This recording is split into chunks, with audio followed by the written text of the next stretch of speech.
All right, good morning and welcome to the segment of Good Morning Grenada for today. It's Thursday, the 14th day of September in the year 2023. Of course, you know Gordon Joseph is a name, and I'm so happy to be with you as always.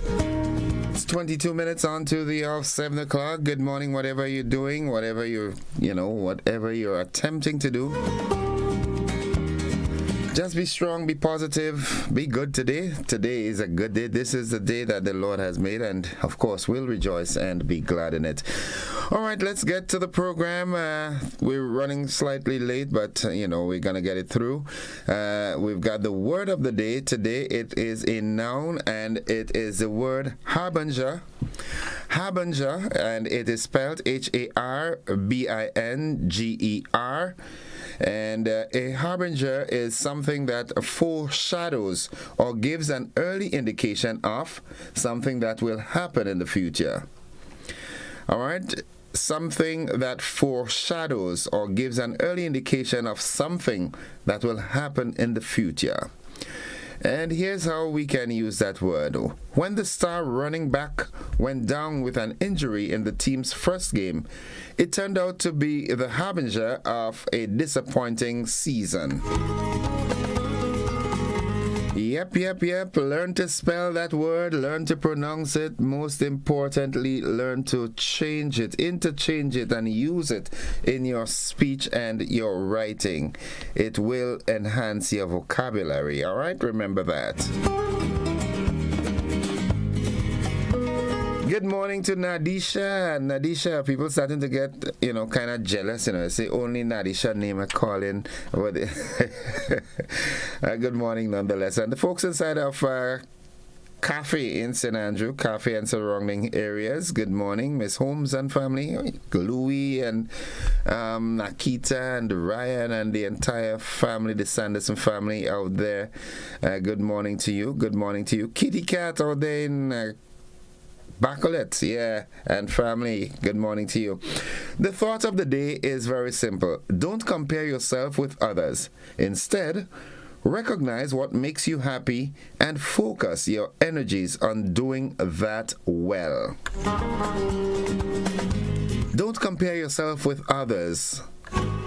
Instead, recognize what makes you happy and focus your energies on doing that well. Do not allow your happiness to be dependent on other people or other things.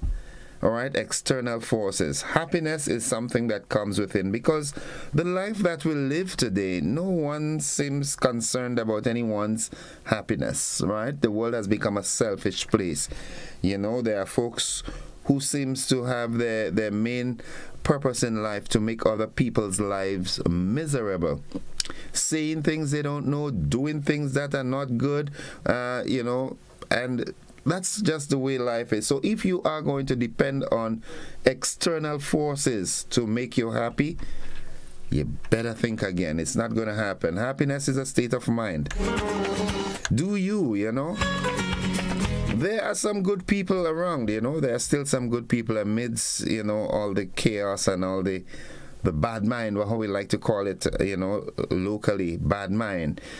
Folks are just going to beat up on you because you appear to be progressive and you appear to be positive, and, folks are just going to beat up on you. But don't let that deter you nor detract you. You understand? Stay focused on self.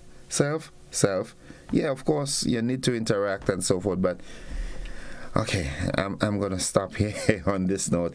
The GBN Gospel Challenge is back, and it's the final will be on Saturday, November the 4th.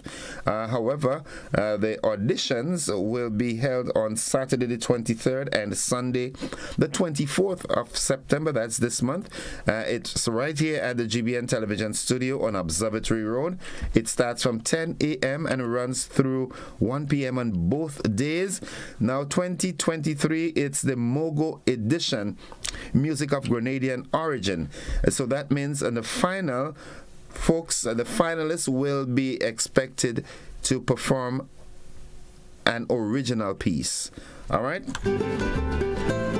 So get your song ready. Yeah, go by Jamo and record, and you know what I'm saying, get it arranged, musically arranged, and come and deliver. Buzzing this morning, cries went outside the courthouse as murder-accused Kimo Kutin made his first court appearance. Now, Kimo was accused of the murder of Troy Daniel, also known as Ranking of St. Paul's. Occurred Saturday night. Yeah, what a sight it was, man. Happened to be in the vicinity at that time, and oh my goodness, never thought the day would come when I would see that happening in Grenada. Murder is one thing, but murder by gunshot in Grenada nowadays, it's, you know, that's not who we are, really. I know the RGPF, they're working assiduously to curb it.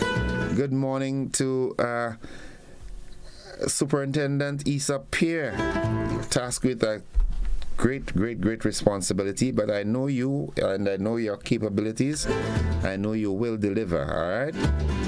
Now, the RGPF is tackling the issue of cross-border criminality. The last press briefing, members of the RGPF, they spoke specifically on that matter. There was a lengthy conversation, and once again, the experience and knowledge of coming from Mr. Pierre, Superintendent Pierre, and the rank and file of the RGPF. They seem to have a methodology planned, all right, in tackling cross-border criminality. Okay, so the missing person's body was found and identified. We're talking about that SGU student. Condolences to the family. I know what it's like, you know, I know what it is like to lose a loved one. Yep, but that was not the intent of him being here. So those are the buzzing stories. This morning we will be joined, or we should be joined, by Miss Ria Murray, the Public Relations Officer for the Grenada Football Association. She's expected to talk about the launching of the grassroots football program this Saturday at the Monkridge Playing Fields. So we look forward to her joining us, whether it's live in studio or via the Zoom platform. She will be with us this morning. All right, quickly, Marilyn Gordon says, good morning, everyone. Morning, Gordon. Blessed day. Thanks, and same to you. Catherine Phillip says, good morning, Grenada. Good morning, Innocent. Thank you. Kathy and Adam says, good morning, Gordon. Blessings to you and all the family. Good morning, Grenada. To Auntie and the favorite niece, have a great day. Who's the favorite niece? Daddy Love Child? Brits. All right, Zobi. Hey, Zobi, how you doing, girl? Good morning to you and the entire family, and by extension, the folks out there in Ahoma. Fali, good morning to you. Pressure. All right, so good morning. Quickly, let me see what's happening on the WhatsApp platform. Who's there this morning? All right, okay. Right, someone says, good morning, Mr. Joseph. Keep strong, my friend and co-worker. God will indeed take care of all of you at this trying time. I feel your pain, Mr. Joseph. My grandmother, may your grandmom sleep in peace. Thank you very much. Also, someone says, good morning. I know the feelings, but remember, your hope is built on nothing less but Jesus' blood and righteousness. Love you. Thank you very much. Love you too. Folks, we've got to take that break. We've got the AM edition of News, Sports, and the Weather here on Classic. Those of you who are on the television platform, we've got a rebroadcast of last evening's television news. Stick and stay with us. We're with you anywhere and everywhere.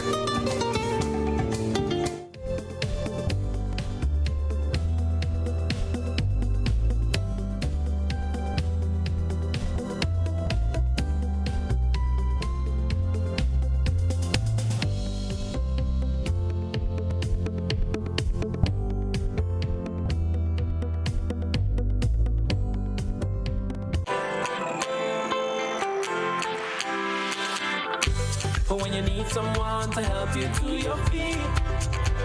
I'll be that beacon to your highest peak. Oh, I'll be right next to you. No, I will never leave. Come on, take my hands. We got everything we need. Cause you can look to me. Yes, I can. Whenever you're in need. Yes, you can. Just call on me and I'll be on my way. I'll be by your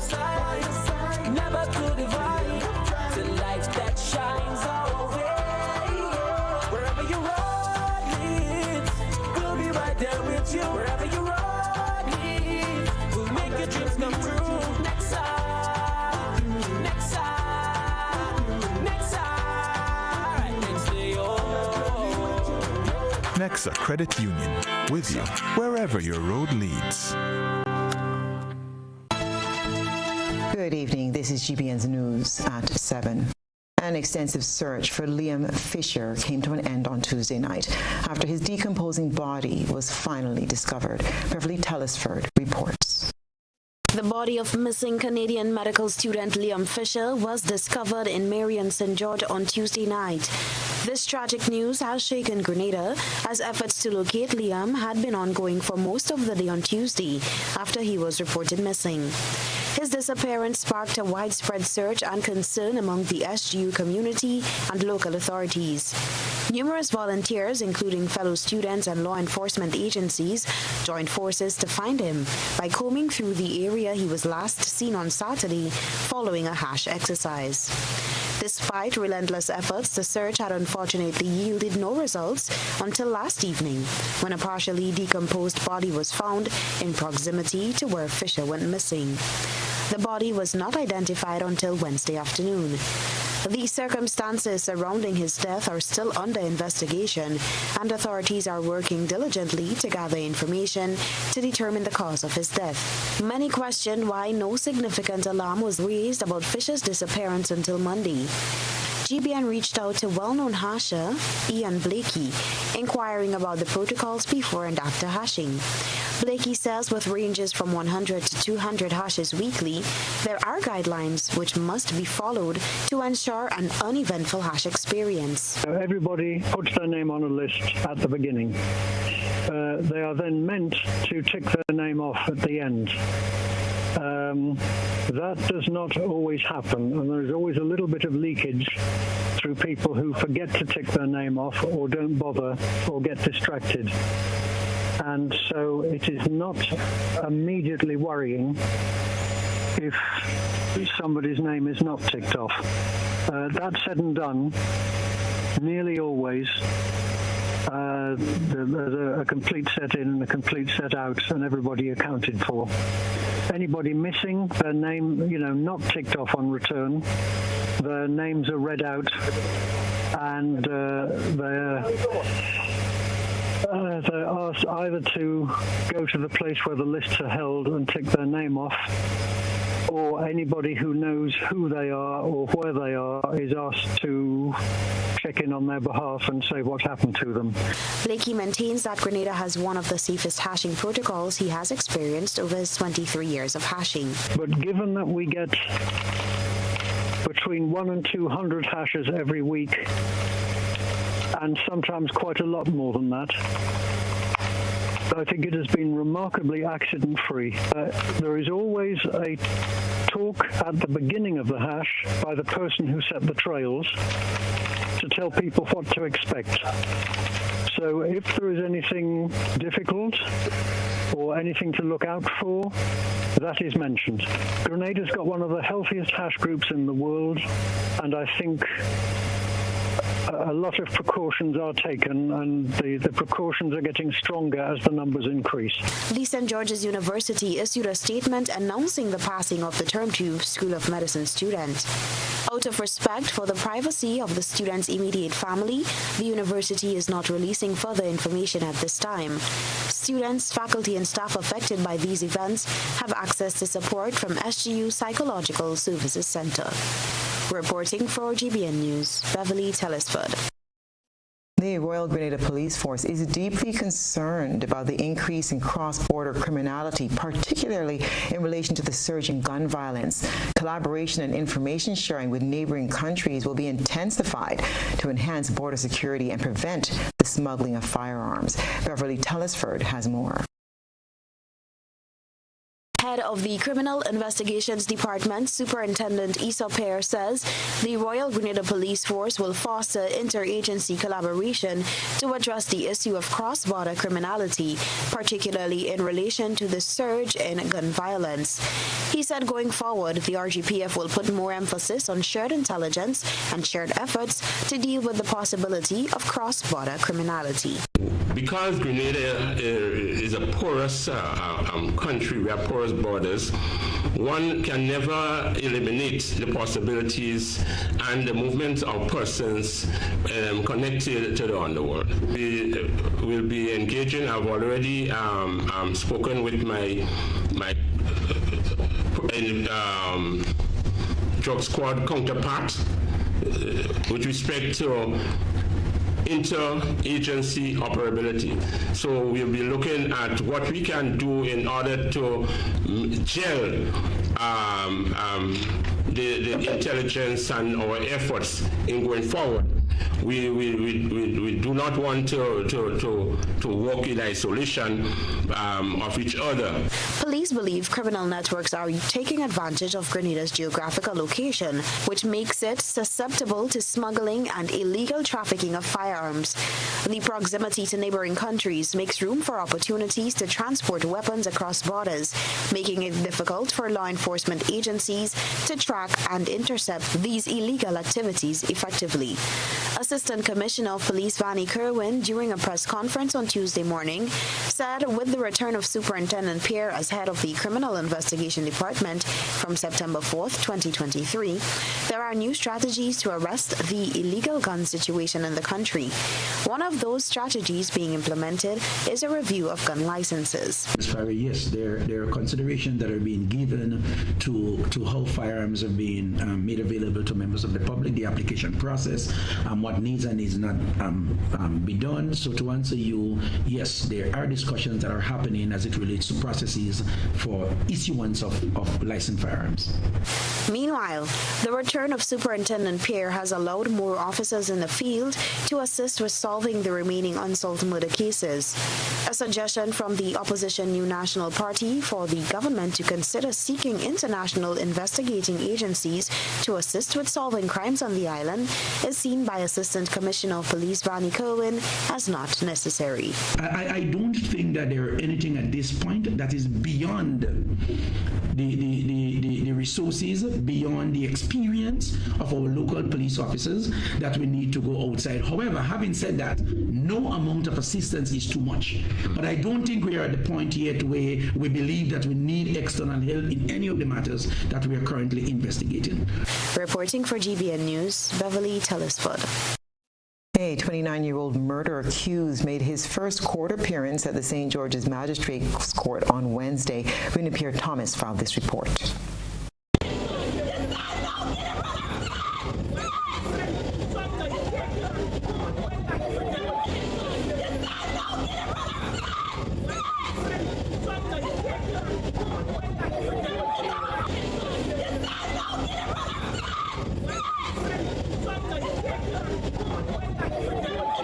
That was the outcry from family members of 29-year-old Kimo Kutain, claiming his innocence in the deaths of 38-year-old landscaper Troy Daniel of St. Paul's. Kutain made his first court appearance today at the St. George's No. 1 Magistrate Court, where he was charged with non-capital murder. Sources told GBN the victim had intervened to put peace between the two individuals who were involved in an altercation. According to a release from police, sometime after 8 p.m. on Saturday, 9th September 2023, police responded to a report of a shooting incident at St. Paul's, St. George, where they observed Troy Daniel lying on St. Paul's public road. Daniel, aka Ranking, was later brought to the General Hospital, where he was pronounced dead. At a recent press conference, head of the Criminal Investigation Department, Superintendent Issa Pear, was questioned about the firearm used in this incident. So the incident at St. Paul's will be continuing our investigation. This is only moments. We'll be investigating further the originality and so on of this particular firearm as we conclude our investigations. But this is only moments. In a previous interview, a close friend of the deceased, who goes by the name Marvin, spoke about what he misses most about his friend. And I know my brother is not no drug dealer, not no thing that. Nobody just work hard in a landscaping thing and handle each other and them. But I ain't like go on there. Yeah. Just come down on the Green and say, Marvin, we're going to make a little hustle survive. Sometimes you just hurt me to know where we going to do the hustle and it's $20 again.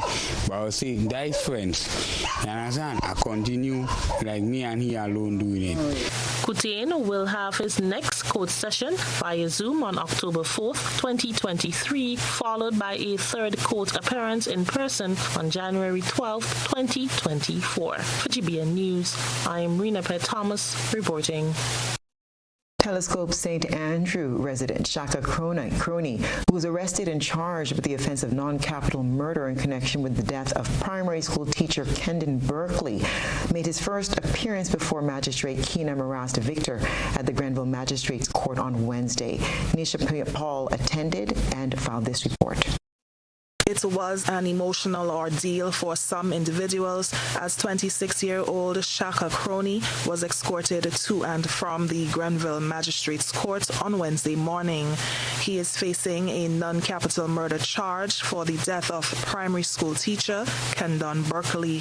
The Telescope St. Andrew resident, who was apprehended by police on Tuesday, was not represented by legal counsel. He was not required to enter a plea for the indictable offense, which carries a maximum penalty of life imprisonment. Crony's arrest comes approximately 2 months after the body of Berkeley, a teacher by profession, was found with several injuries at his dwelling home in Telescope St. Andrew on July 14.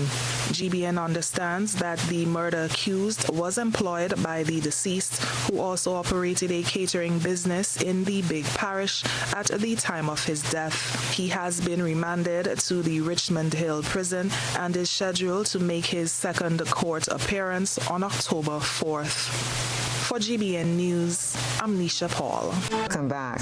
One of the world's largest floating hospitals is back in Grenada after 5 years to provide more medical service to Grenadians. A welcome ceremony was held Wednesday to welcome the U.S. Navy ship and its medical team. Rena Pierre Thomas has this story. In May of 2019, the United States USNS Burlington ship, or U.S. Comfort, one of the world's largest floating hospitals, came to Grenada for 6 days providing medical services for more than 5,000 Grenadians and a promise to return.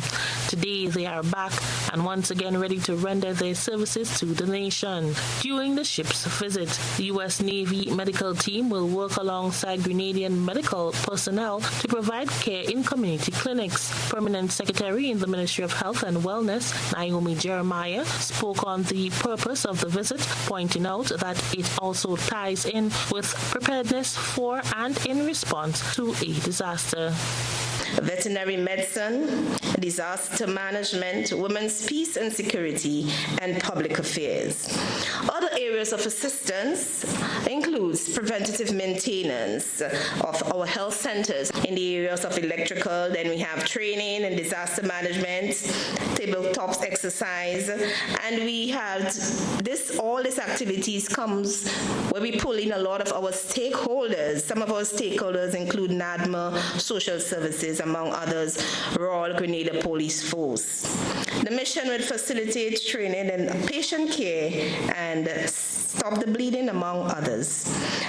Some of the areas include activities and collaborative activities in ICU and ER and other ICU and emergency room training, radiology, pharmacy lab, and other areas in the hospital. Commander Charles Cassavins, USN CP-23 mission commander aboard the U.S. Comfort, said that already 10 trucks with U.S. Navy officers are on the island providing service. what we plan to do is go to your facilities, work with you. We trust that you have told us all these locations to go to and what we need to do, and we've responded appropriately by bringing the right people. As the mission commander, my job is to worry about everything. Right now, we have 11 trucks, vans, and SUVs going out to 10 locations today. All but one of them are out right now. So for the next week, as we send these 11 trucks, vans, and SUVs to all these different locations, we hope that we can show that we are trustworthy, as you have shown us, and we have long known that you are. This mission has not been here in a number of years. We hope to bring this mission to more locations as we're building slight variants of the current ship we have that are just for medical missions. We will take back what we learned here to go back to 4th Fleet and Southcom, tell them what we have learned, how we have gotten better, what you say we could do better, where we need to go again, and hopefully we will be here sooner rather than later. Francis Herrera, Grenada's principal officer at the U.S. Embassy, said that for the next 2 weeks, the team will render its services throughout the country, including on the Sister Isle. My Grenadian friends in the audience, get ready. In just under 2 weeks, these doctors, nurses, medical technicians, veterinarians, engineers, musicians, and sailors will participate in dozens of activities that will significantly improve the life of the Grenadians. Some of you may receive medical or dental treatments, some may learn life-saving first aid training, and others of you may simply enjoy a concert from the U.S. Navy Band. The best part is that this team will not be isolated just here in St. George's, but will be traveling to all ends of the country in order to provide a helping hand, including a visit to Carriacou. Coutin will have his next court session via Zoom on October 4th, 2023, followed by a third court appearance in person on January 12th, 2024. For GBN News, I am Rena Pett Thomas reporting. 15 Form 1 students will benefit from 5 full scholarships and 10 partial scholarships that will aid in their 5-year educational journey in secondary school. And it's one local company that's making all of this possible, as we hear in this Rena Pett Thomas report. Superb Scholarships is the latest initiative rolled out by Superb Distributors, aimed at giving less fortunate children a chance to have a proper education with full-time and part-time scholarships. The initiative targeted children who were successful in the 2023 CPEA exam. Founder and CEO of Superb Distributors, Katian Belma, said the scholarship recipients were chosen through an essay competition. And it was agreed initially to sponsor 5 children with full scholarship for the duration of the 5 years. Now, we agreed on 5 because we celebrated our 5th anniversary this year, for those of you who wondering why 5. We connected with the public primary schools. We sent application forms to be filled out. We gave the students an opportunity to express themselves in an essay explaining why they should be chosen as a recipient. The applications that came in brought tears to our eyes. The CEO said that after receiving over 40 essays, they decided to add 10 more scholarship opportunities to their initial 5. It was a tough decision to choose 5 out of 40-plus applications.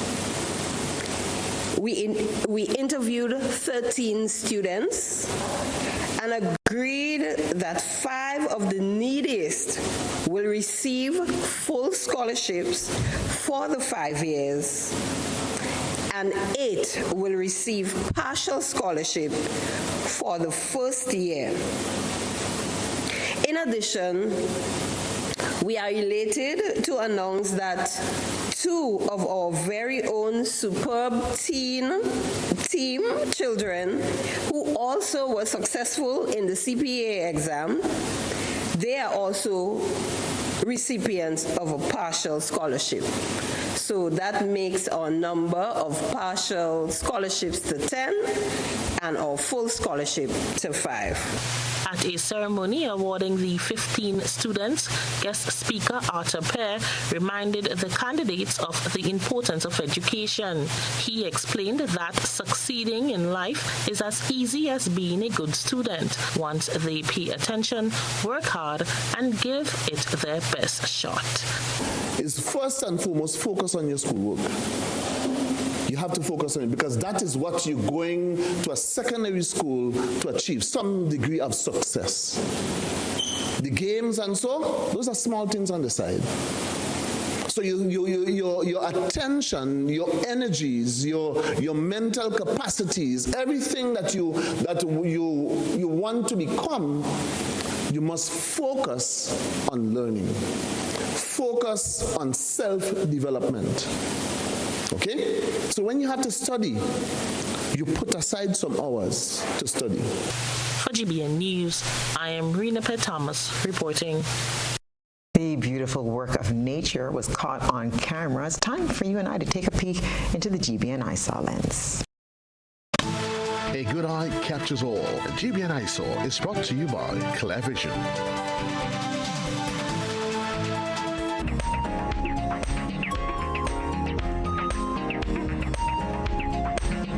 Did you see the bright light which illuminated the sky on Tuesday night? Consider yourself lucky. According to scientists, that was the effect from the passing of comet Nishimura, which is set to vanish from view in just a few days. Some people captured the comet's passing on camera.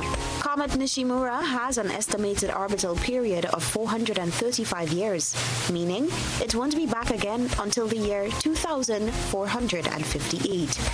As the comet moves closer to the sun, it will no longer be visible in the pre-dawn hours, making this week the final opportunity for enthusiasts to witness its majestic journey. Send us your photo and video submissions via WhatsApp at 405-3052 or our other social media platforms. There is a fire that rages in all of us, a deep desire to be the best that we can be. And sometimes that fire finds expression in words. Who do you think you are? Angela Davis? Winnie Mandela? Daddy, whether you like it or not, a new generation has arrived. We are here and we have come with a vision.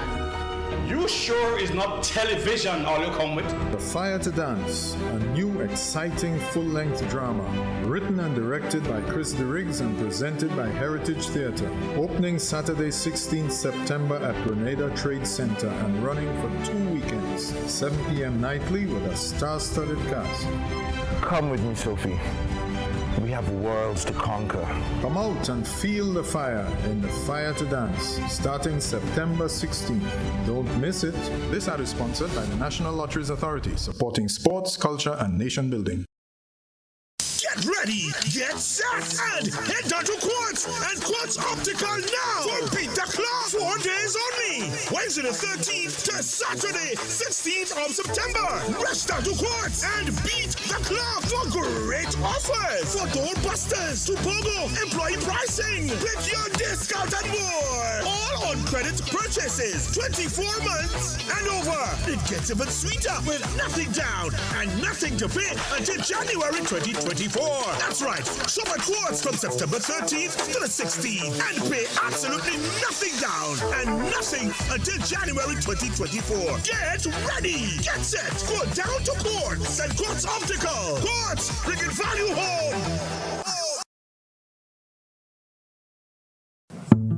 You came and found it clean. You frolicked in it. You thrived on it. And no matter what flag or latitude, our economies depend on it. Yet look at you. Out the window. Mindlessly tossed, carelessly dumped. Anywhere. Think it just evaporates because you don't see it? Rivers. Gutters. Dump sites. Our blue waters unite us.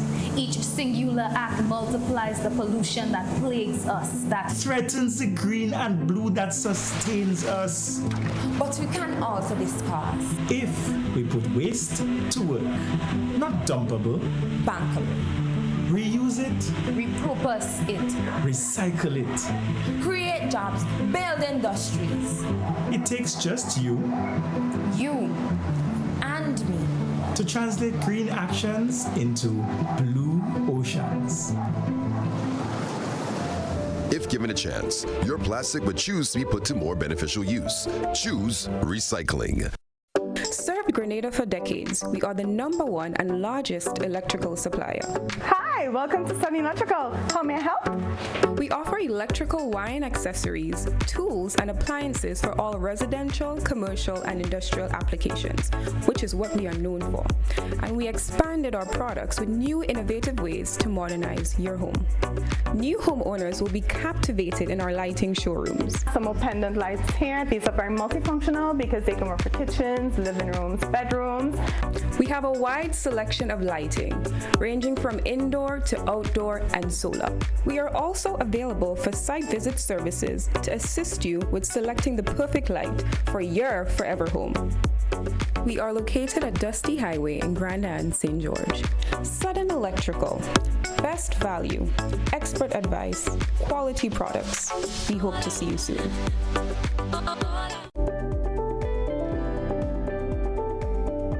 Hi, good day. My name is Kyle Sylvester. I am the manager and founder of Case Farming Enterprise. We're an agro-processing business that are involved in the processing of agricultural goods, where we do bottle seasoning packs, lettuce, kale, and broccoli. Sometimes we as human beings get sick or injured on the job. NS provides a safety net for us. I am here to encourage other entrepreneurs and self-employed persons to sign up under the NIS Self-Employment Program.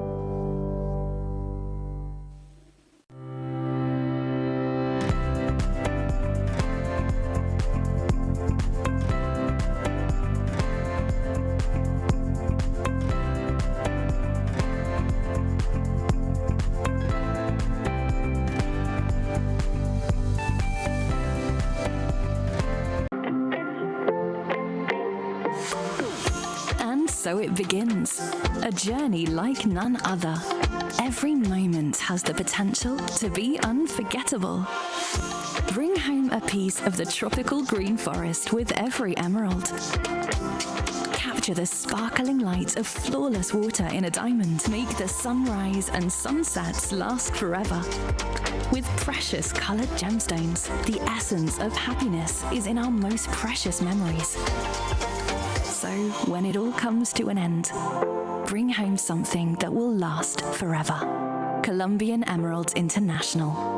Bring home more than a memory.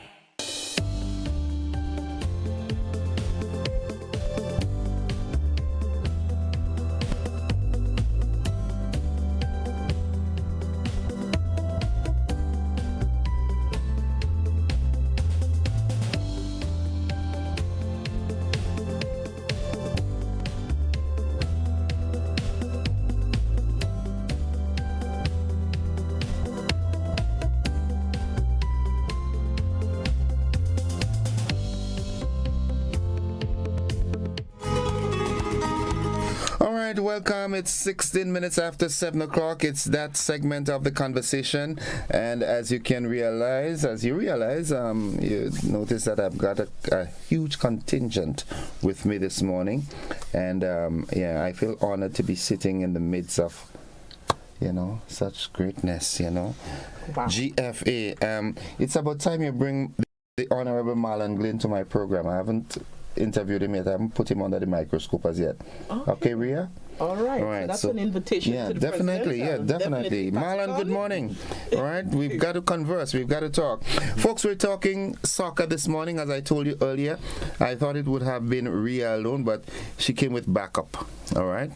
Yeah, Ria is in a war mode this morning, so she came with frontliners. And so to Ria's right is Gifton, a very technical, sound soccer professional. Then in the middle, the cheese between the bread, is Ria Murray, the public relations officer for the GFA. The one and only, thank you. So she could show off. And to my immediate right, my good friend Jelani. I want to call you next name, but we'll leave that for when the campaign starts. Jelani Glean. And this morning, lady and gentlemen, we're here to talk soccer. Now, before we get into the grassroots program, I must extend congratulations to Team Grenada on drawing against Honduras. Drawing against Suriname. Suriname, rather. Yes. Yeah, Suriname. Yeah, I got it wrong. But I want to do a postmortem in comparison to that game against Team USA where we got a hamburger whooping. We were hoping to give them an oil-long whooping, but we got a hamburger something. So how has the team performed between then, that period? What was done differently? I mean, maybe Team USA was it, basically stronger than Suriname generally, or the team just played better? Well, the team that came for the USA was actually the World Cup squad. So they had Pulisic, they had McKinney, they had Tim Ream. So some of their big names. They came with a large contingent, I feel, to stamp their authority and set their minds for upcoming matches. So. I don't think it was that, I really don't think it was that. I think the management and coaching team reviewed Team Grenada and said, hey, we can't go easy. We have to go hard. It was by force. It was by force. When they looked at us on paper and on, doing their research and so forth, they knew we were a team to be looked at carefully. So they didn't take chance. Yes, they certainly didn't take chances, and the last time they faced us, it was 3-2 in their favor. So I guess as you said, they didn't want to take chances. But for the Suriname match, the preparation, the boys were preparing weeks, months in advance, and then I thought we brought some new players into the fold that made a difference. So one from the Netherlands, Darius Johnson, he was looked at as having a very good game during Suriname, during the Suriname encounter, and we had Jermaine Francis from the UK. We also had the name is slipping me right now. But I think those new players came into the fold. They were very energetic. They lent something to the team. And, of course, our locally based players always want to prove themselves in front of the home crowd. So it was an all-around great effort. And it was a bit disappointing in Honduras. We lost 4-0. But while it was not the results that we wanted, we go back to the drawing board, and we're looking forward to facing Jamaica on October 12th. Gifton, what's your synopsis of what just happened? I think that when you look at the first game, I believe that we done very well. The boys were fresh-legged. They worked hard. They had a game plan. And I thought, as Ria said, with the new players coming in, Jacob Badu, who played at the back, he was exceptional. I think going into the second game against Honduras, was missing Jacob Badu, who didn't travel. So that was a major part of our defence, just not there. And I think if you watch the game, towards the end of the first half, they got a lucky but a fantastic goal. I'll say lucky because it was a lucky ricochet, but the overhead kick was of a world-class standard. So I think the first goal that they scored, it was a bit lucky, but it was world-class as well. So going in at half-time 1-0 down, I thought we was in a good place to go out second half. But when you're missing someone like Jacob Badu, plus you got tired legs, they had 2 days of travelling. These little things like that you just don't take into account, when you're just watching from the side. So playing in one match, 2 days of travel, and then you're missing your main defender. Once that first goal goes in, you start to chase the game a little bit because now you want to get the goal back, and then that leaves your defence a bit vulnerable at the back, and that's when the second goal or the third goal and the fourth goal go in. So when you look at the score, you may think 4-0, it was terrible.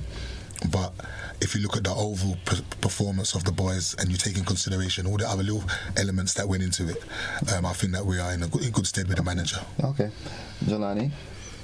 Well, I don't know how much I could add, how much more I could add to the comments that have been made already. Just don't take out anything.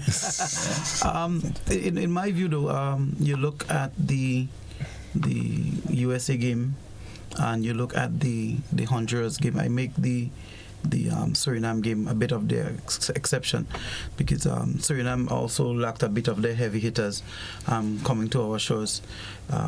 We had an improved team, so I think the Suriname game would have been a good intermediary game for us between the US and Honduras. But you see some similarities between the US game and the Honduras game in terms of, like Coach mentioned, the US game we had some defensive problems. The Honduras game we're missing our new main centre back, and that in itself would lend to a more defensive type game. And I don't think we maintained a lot of possession in the game when we got possession of the ball because we tried to play it forward quickly and we were outnumbered on the other end, one striker versus four defenders. So Honduras maintained a lot of possession of the ball, just similar to the USA game, and it's probably something tactically we want to look at. I thought the game we played versus Suriname was really outstanding. You saw an immediate difference, even though we also missed a couple of our international players for that game. You could have seen the impact of the new players coming in. I think the defense, the heart of the defense, as the technical director mentioned, was one of the main areas that immediately stood out. Young Johnson coming into the team, I think he is probably the impact player that we've been looking for, and we have others. You know, the gentleman who scored against the USA, he's another impact player. Was missing for those two games as well. So I think, you know, long term we are on a path to excellence. Excellence doesn't come in 1 or 2 or 3 steps. In the next few years, I believe that once we continue along the path that we've set, that we're going to see a national team that we can really be proud of and that can start really, you know, bringing us back to the glory of the Shell Cup days. Right. Now being the Nations Cup, I think we see ourselves getting into the final rounds and trying to get into quarterfinals, semi-finals, you know, that type of thing. So I hope you all realize that that was just my tactical way of getting into what we come here to talk about this morning. Yes. And I'm so good at it that I lured Jelani into saying it for me, because I'm not looking at the now with the team now. The grassroots is going to prepare us so that 10 years, 5-10 years between that time, we will have a team of players in Grenada that will be of world class. So let's get into the grassroots program. Give us some info on that. I know it's being launched this Saturday at Montreach.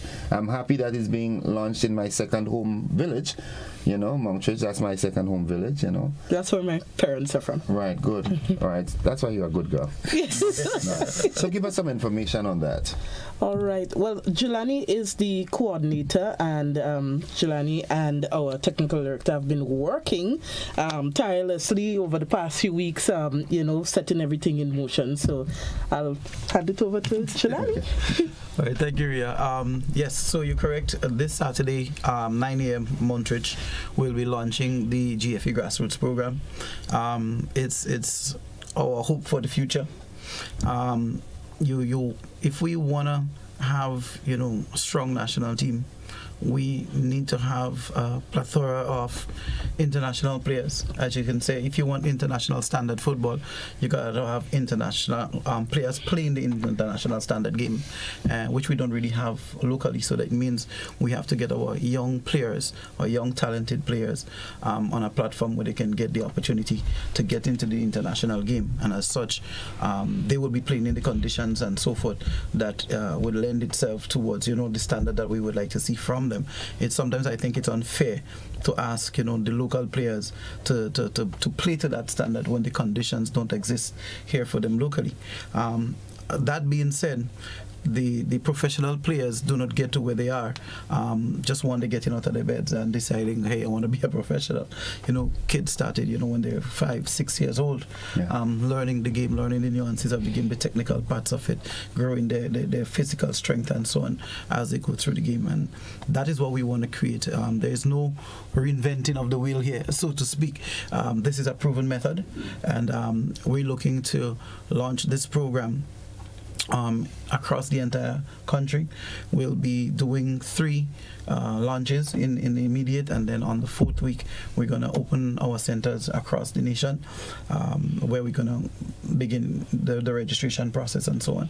So kids that are interested, parents that want to get the kids involved, we're going to be at Montrich this Saturday, 9 a.m. to 12.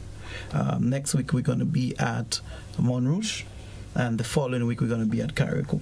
Now, if you're not able to make it to any of these centers for the launch, no need to worry. When we open centers across the island, we're going to have a listing out, published, so parents can see where the centers are, can choose the center they would like to send the kids to, and when you get there, then they can register there. The program is going to be for 35 weeks in its first spell. And that in itself says a lot. If you look at just for the kids here, primary school football no longer exists. Secondary school football plays for over 1 term. If you're the winner, you probably get to play 10 games.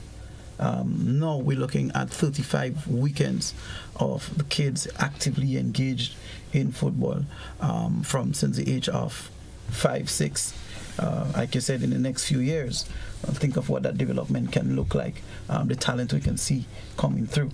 It took us, a lot of years to see the Kirani James coming through, to see the Rondell Bartholomew coming through, to see, all the other exciting world-class athletes that we've had now on the international stage, Victor as well, mostly recently. But we saw promise of that with, the Leon, the Cotos, the Eugene Neptune and so forth. So that's what we want to do, create that platform for the kids to come on out. But our main focus, because we understand that kids are kids, and we have to let kids be kids. And if we want them to maintain interest and develop passion for the game, it must be fun, must be enjoyable. We want to provide them with a safe surrounding where they can come out, have fun through the game of football. It's fun first, then the football. And as they go forward, then who wants to be a professional footballer can then get on a pathway that's going to take us forward. What's the age group again? It's going to be from 6 years old all the way up to 15. Okay. All right, Mr. Gifton, technical man, how significant from your professional career, how significant is this grassroots program in terms of harnessing the talent, identifying the talent early enough and harnessing them into the professional footballers that we're looking for? Yeah, so for me, there's 2 sides to the grassroots. So you got the fun side, where you got the kids who will never be a professional footballer, will never maybe play in college, but they just love football. They just want to play with their friends. They walk together. They walk home together. They're friends, and they'll play football for the rest of their lives until they're 50, 60 years old. So you got that side of it as well, and we want a lot of the nation to have that, because that's the majority. But you've got a minority, which is a very small percentage, that will be highly talented. Now, by us doing the grassroots program, we're looking to scout those players and make a pool of players for every age group. And those pool of players will be our future national teams. Okay. So we want to get our future national teams from the grassroots. So when we're selecting our new team it'll be in the new year for under 14s, we want to go and look into the grassroots to go and look for those players and hopefully make our national team from those players, and that will be a continuous thing. So we've got a program that's going to start in January called Future Stars that I spoke about before. So Future Stars is for the younger ones, for the 6, 7, 8, 9-year-olds.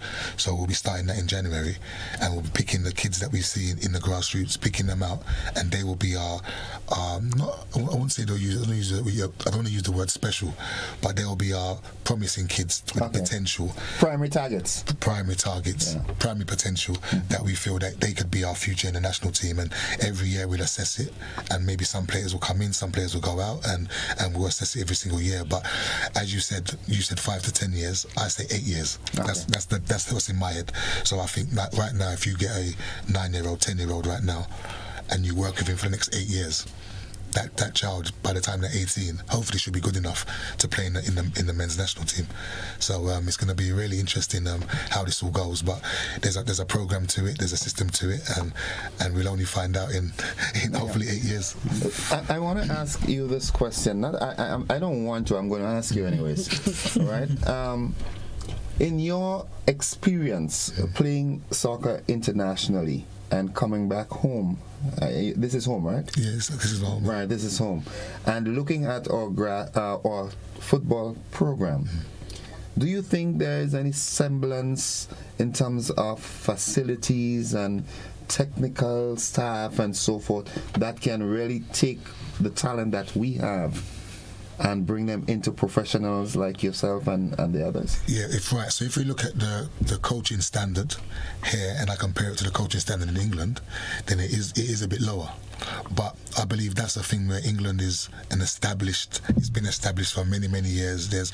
In England there's thousands of pro licensed coaches, there's thousands of A licensed coaches, B licensed coaches, C licensed coaches. So I think but the issue is a bit deeper, and that's another one of my things that I've got to do as a technical director. There needs to be more coach education, because we're talking about building players. If the coaches are not educated as well, then that's a problem. So at the moment we're talking to CONCACAF at the moment about being able to hold our own coaching courses. I don't want to talk too much about it right now because they haven't said yes. Yeah, hold it close to the chest. Exactly. Yeah. But once they say yes, then we'll be rolling it out. And the plan is to get as many males and many female coaches out there, get them educated, because the more education they have, then they go and practice. More education, go and practice. Then in 8 years' time, we could have a good 1,000 of qualified good coaches who have been coaching for the last 6, 7, 8 years and are doing very well. So I believe that there's more to it, but unless you have the coaching, you won't get the players. Somebody needs to coach the coach. Good. Someone here, Love Child Kim, says, make football the main source of income so the young men could focus on football instead of having to run to a regular job, then run to football practice. We spoke about that extensively the last time. We did. Yes, we did. So we actually do have a bit of a program. And it's run through us in the ministry, where we have a certain amount of players that do receive a stipend.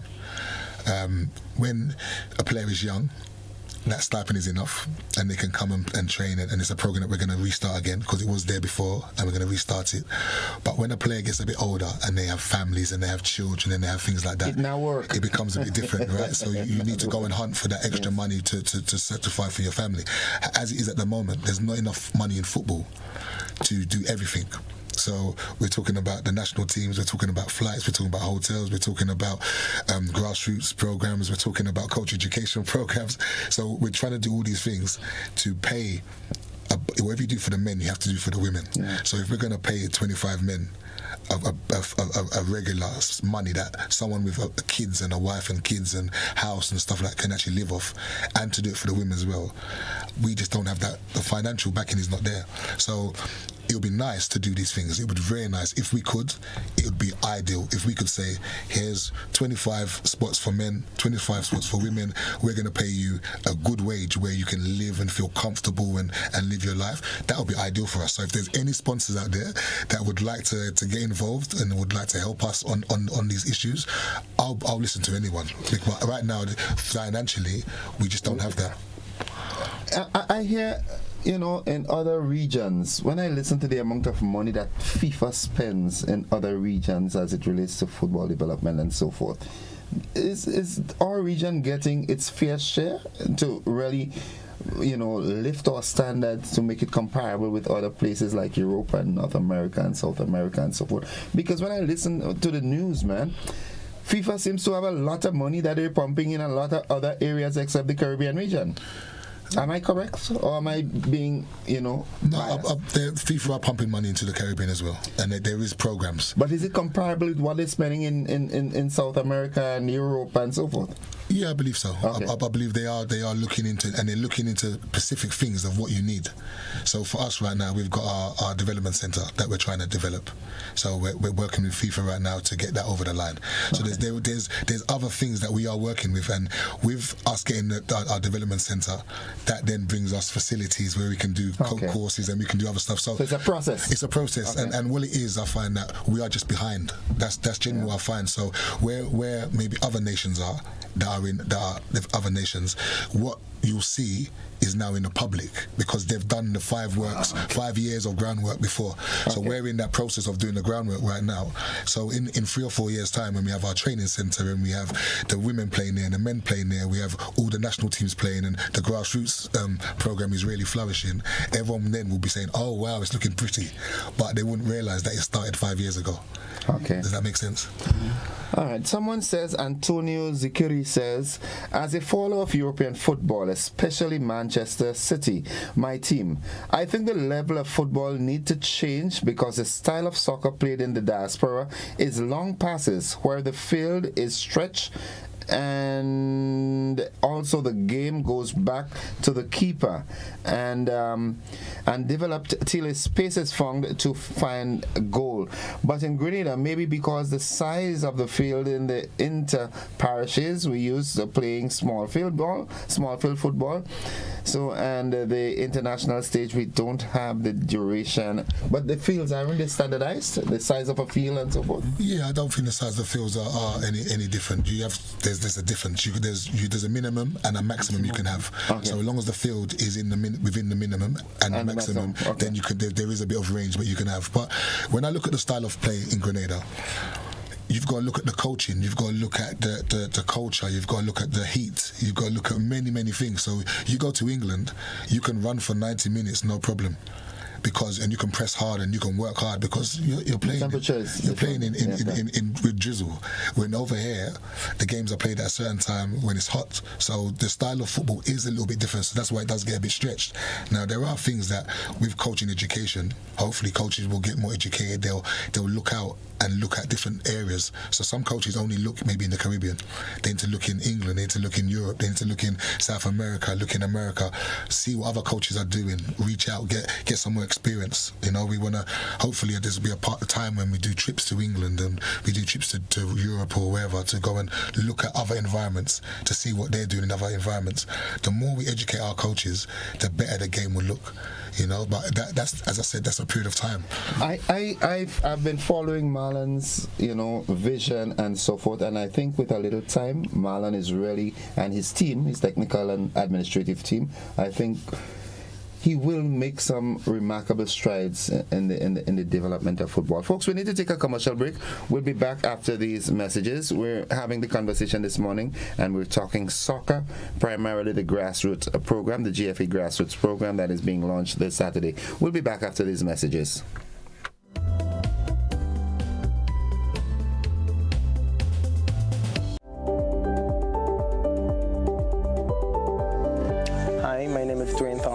Co-owner and founder of Grenada Tours, Taxi and Rental. We provide transportation tours in the field of tourism. Being in the field of tourism, the pandemic have taught us that we need all the help we can get, which the NIF has been very helpful in doing so. But as a small business owner, we are even more excited right now with the new initiative that the NIF have launched, providing a little bit more flexibility for small businesses like ourselves. So we definitely encourage all of the small business to consider getting on board with the NIF and this new initiative that allows the level of flexibility that they have implemented.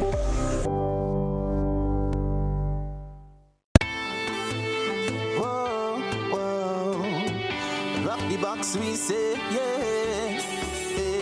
GBN we say, arts and culture living, yeah. Rock the box we say, I'm telling you, rock the box, rock the box, rock the box we say. I'm telling you, rock the box, rock the box, rock the box we say.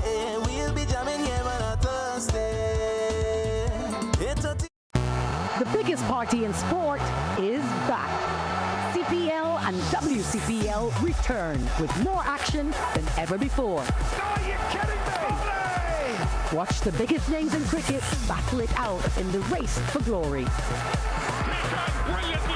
Celebrate some more. Get your tickets now at cplt20.com or at the box office. Join the party. Experience cricket played louder. Grenada's broadcast of Republic Bank CPL 2023 is made possible by Republic Bank. We're the one for you. The National Lotteries Authority, Grenlec, and Hard On Plus.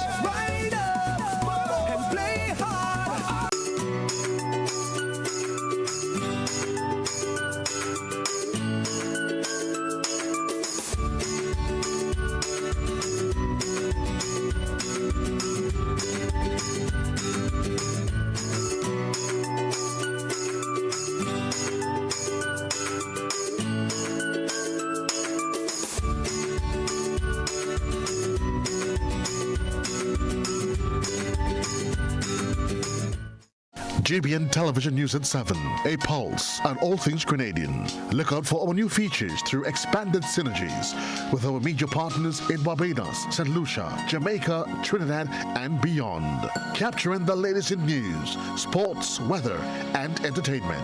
Credible, informative. Thank you for making us number one. News at 7, live, Monday to Friday on GBN Television, Channel 7 and 11. K105.5 and 105.9, Hot 98.5 and 98.7, GBN Television Facebook page and YouTube channel, and www.gbn.gd. GBN, with you anywhere and everywhere.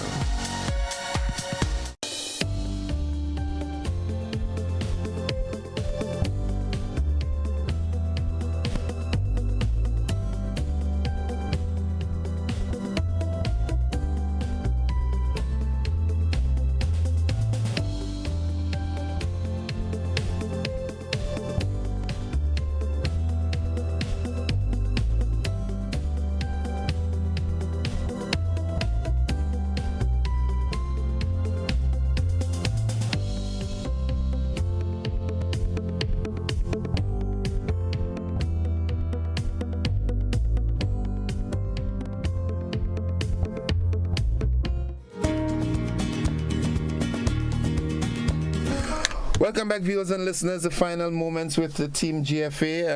I know I'm going to get a warning letter on my file, but it's just a warning. All right, but I thought it was imperative to talk what we're talking, even if it's a little prolonged. Some folks might have liked to talk about other things, but nonetheless. Ria has something to tell us.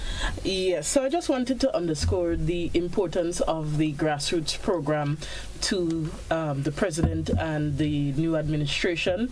It's something that was campaigned on, and I know the president has had several discussions, with the team, ensuring that the grassroots program happens, it rolls out, and that children, boys and girls most of all, they enjoy playing football while learning the fundamentals of the game. So this has been,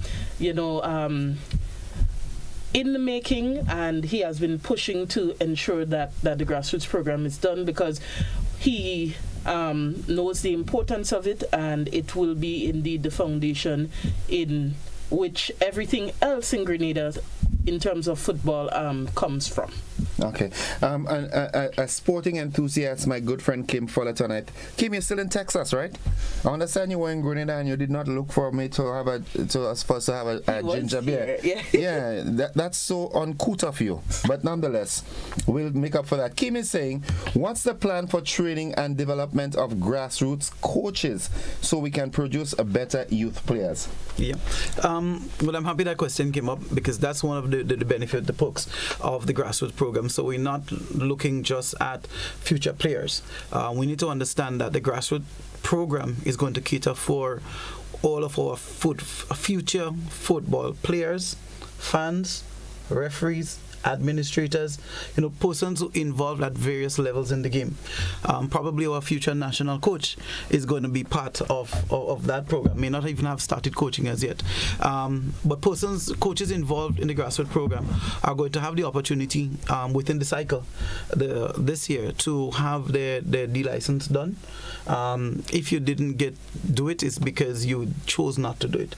And as of next year, it's going to be mandatory to be part of the program. Coaches must have the D license, and then maybe through the technical director and his department, we can now look at doing the next license level up. So that persons who want to now get into youth coaching at the U15 levels and so forth can have their C license done as well, so that they can get into that level, and maybe through their clubs can later on get into other levels of coaching.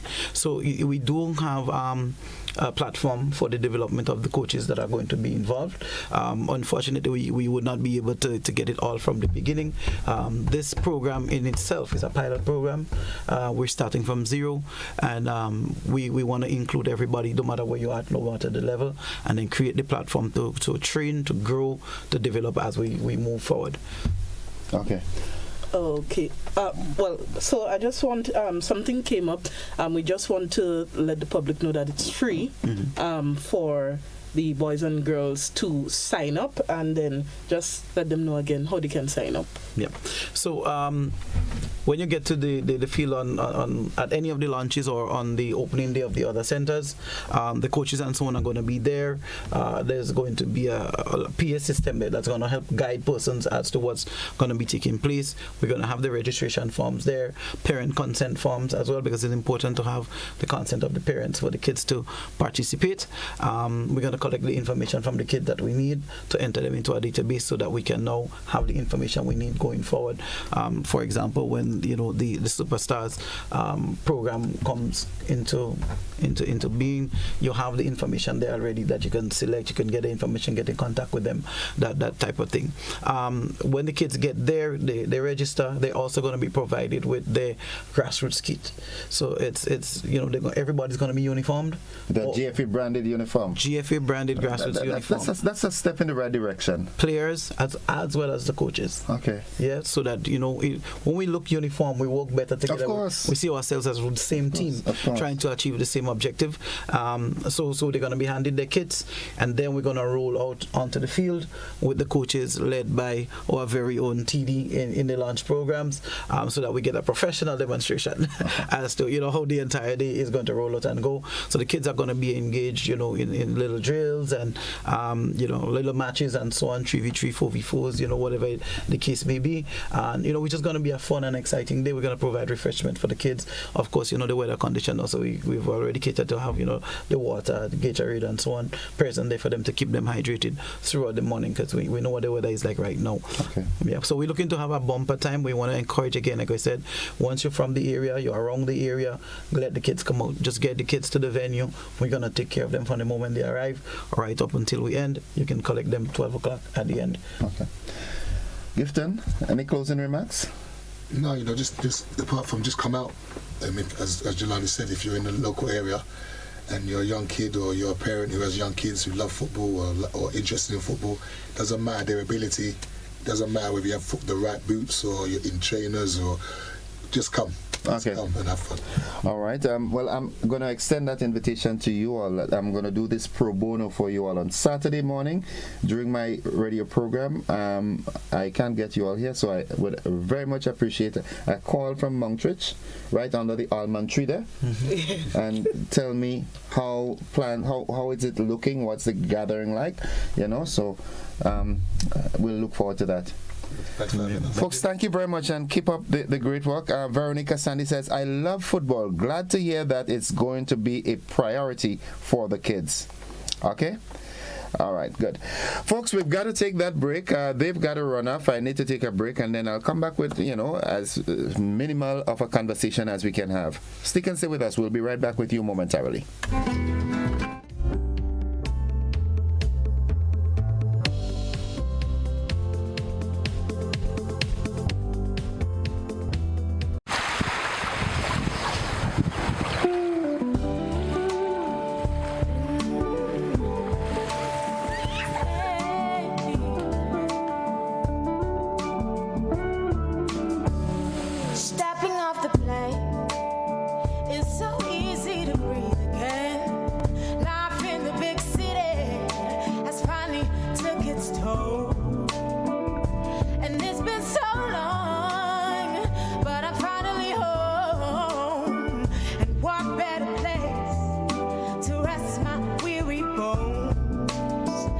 on this beautiful island where there's so much to see. Every corner I turn, there's something there to remind me of my beautiful nation and what it means to me. Not a thing out of place, that's what's special about it. And do you hear? It's the songs the birds are singing. Do you hear? It's a sound that's everlasting, and there's no end in sight. Just the beginning of our lives, sweet Grenada.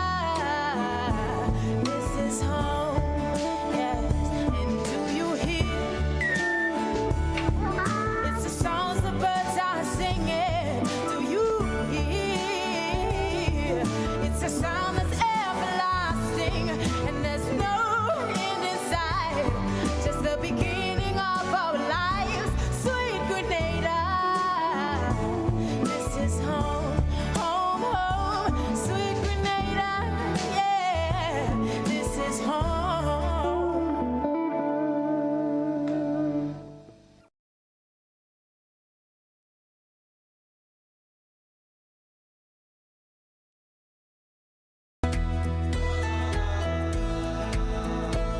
No, that's not how you cross the pedestrian crossing. Really? One day I just woke up and I saw pedestrian crosswalks on the road. No one really showed me how to use them properly. Well, this is how it's done.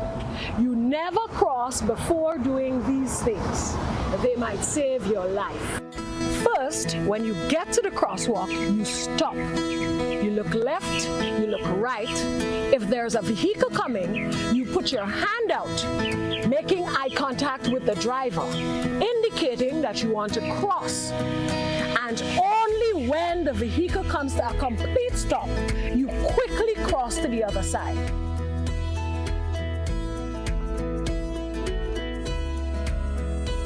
Stop, look, hand out, eye contact. Wait for pedestrian to cross to the other side, then you happily continue on your journey. This message is brought to you by this group of insurance companies, the Traffic Advisory Body, and the Traffic Department.